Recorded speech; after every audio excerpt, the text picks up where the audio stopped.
बोधगया के बारे में आप कितना जानते हैं? अगर नहीं जानते हैं तो जान लीजिए ये खास बातें। महाबोधि मंदिर के नज़दीक विभिन्न देशों के तीर्थयात्री अपने तरीके से पूजा करते हैं, अपने पवित्र उपदेशों को पढ़ते हैं, मंदिर के चारों ओर परिक्रमा करते हैं, बोधि वृक्ष के नीचे चिंतन करने बैठते हैं। बोधगया में लगा भगवान बुद्ध का प्रतिमा। बोधगया बोधगया बिहार की राजधानी पटना से लगभग 100 किलोमीटर दूर दक्षिण पूर्व दिशा में स्थित है और गया जिला से सटा हुआ एक छोटा सा शहर है। ये शहर गंगा की सहायक नदी फल्गु रिवर के किनारे पश्चिम दिशा में बसी हुई है। बौद्ध भिक्षुओं की ओर से बोधगया को दुनिया के सबसे पवित्र शहरों में से एक माना जाता है, क्योंकि यहाँ भगवान बुद्ध को ज्ञान की प्राप्ति हुई थी। यहाँ मौजूद काफ़ी पुराने महाबोधि मंदिर को वर्ष 2002 में यूनेस्को की ओर से विश्व धरोहर का दर्जा दिया गया था। बौद्ध धर्म को मानने वालों के अलावा अन्य धर्मों के लोग भी ध्यान मेडिटेशन करने और प्राचीन पर्यटन स्थलों को देखने के लिए बोधगया आते हैं। इतिहास। बोधगया एक प्राचीनतम शहर ओल्डेस्ट सिटी बोधगया है। लगभग 500 ईसा पूर्व यहाँ गौतम बुद्ध ने फल्गु नदी के किनारे बोधि वृक्ष के नीचे बैठकर कठिन तपस्या किया था, जिसके बाद उन्हें ज्ञान की प्राप्ति हुई थी। यही ज्ञान प्राप्ति होने के बाद वे बुद्ध बड्ढा के नाम से जाने गए, इसलिए बुद्ध के अनुयायी इस स्थान पर जुटने लगे। धीरे धीरे ये जगह बोधगया के नाम से जाना गया और जिस दिन बुद्ध को ज्ञान की प्राप्ति हुई उस दिन को पूर्णिमा के नाम से जाना गया।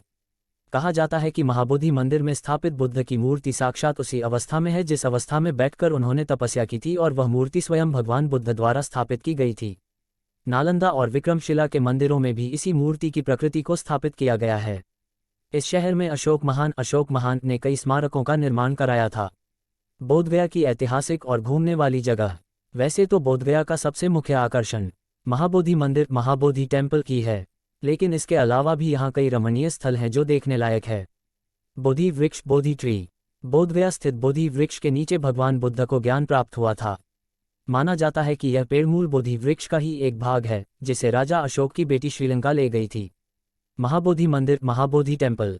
महाबोधि मंदिर बोधगया के मुख्य आकर्षण मेन अट्रैक्शंस में से एक है। इस मंदिर का निर्माण सम्राट अशोक ने करवाया गया था, जिसका निर्माण 7वीं शताब्दी ईस्वी में मूल बोधि वृक्ष के चारों ओर किया गया है। थाई मठ थाई मॉनेस्ट्री।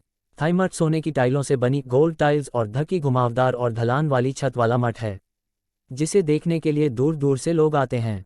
रॉयल भूटानी मठ रॉयल भूटानीज मॉनेस्ट्री। रॉयल भूटानी मठ बोधगया के प्रसिद्ध मठों मॉनेस्ट्री में से एक है, जिसका निर्माण भूटान के राजा ने भगवान बुद्ध को श्रद्धांजलि के रूप में किया था। बुद्ध की ऊंची प्रतिमा ग्रेट बुद्धा स्टैचू।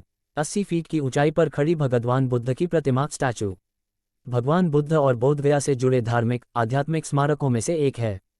देश की सबसे ऊंची बुद्ध मूर्तियों में से एक है, जिसकी संरचना 1989 में दलाई लामा की ओर से स्थापित की गई थी।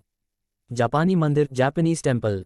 जापानी मंदिर जापानी वास्तुकला से बना है, जिसमें भगवान बुद्ध के उपदेशों की नक्काशी की गई है। इस मंदिर का निर्माण 1972 में किया गया था। ये शहर से 15 किलोमीटर की दूरी पर स्थित है। आर्कियोलॉजिकल म्यूजियम आर्कियोलॉजिकल म्यूजियम एक छोटा सा संग्रहालय म्यूजियम है, जिसमें केवल 3 हॉल हैं। इस संग्रहालय में हिंदू और बौद्ध धर्म की कई मूर्तियां और कलाकृतियां हैं। साथ ही इसके अलावा खुदाई में मिली कुछ अन्य चीजें भी रखी गई हैं, जो दर्शकों के देखने लायक है। इसके अलावा आप बोधगया में बराबर गुफा, नागार्जुन गुफा, प्रेतशिला पहाड़ी, विष्णुपद मंदिर, टरगर मठ, फोवा सेंटर, गेंदन फ्लैगलिंग मठ, रूट इंस्टीट्यूट, बोधगया मल्टीमीडिया संग्रहालय, ताइवानी मंदिर, कर्मा मंदिर है, जो बेहद खूबसूरत और देखने लायक है।